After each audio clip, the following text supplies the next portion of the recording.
The United States government, the executive branch, created what's called the state's secrets privilege. The state's secrets privilege was literally, the wording was derived from the monarchy of the King of England, which gave the King of England absolute power to shut down any case they deemed was unacceptable. Just shut it down. The state secrets privilege was used to shut down these four widows' case. It was shut down. It was sealed in federal court so that no one, including Congress, the Senate, and their attorneys, would ever see it. That's where this all began. That's where this all began in 1948. And it's gotten far worse from there.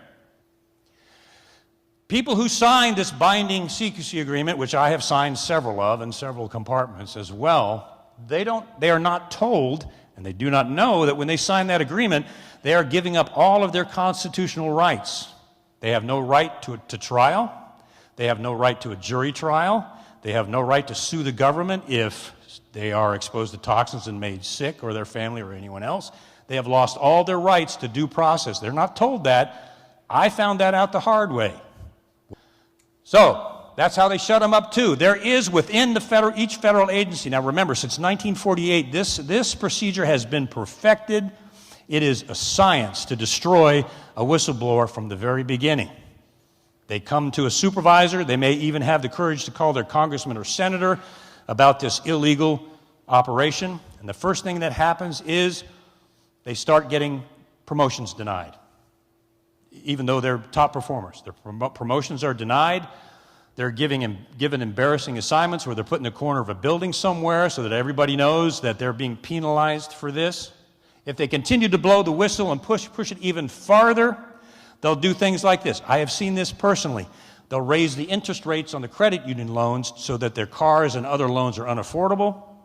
If they try to pull out their retirement funds to provide for their family, especially in the case where they've been driven out of the organization will block their retirement funds so the family will be destroyed financially. Now that is a felony. For a federal agency to deny the retirement funds of an employee is a felony. I've seen them do that. We'll do that. Now, another thing that they will do, just so you all know this, and I want the public to know this too, what they'll do is they'll say, okay, we can see that you're very stressed out by all this, and we want to help you.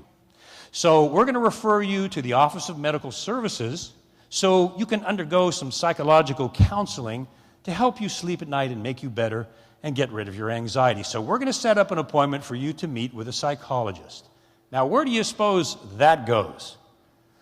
The interview's over, the document is falsified, employee is paranoid, obsessive, compulsive, and disgruntled.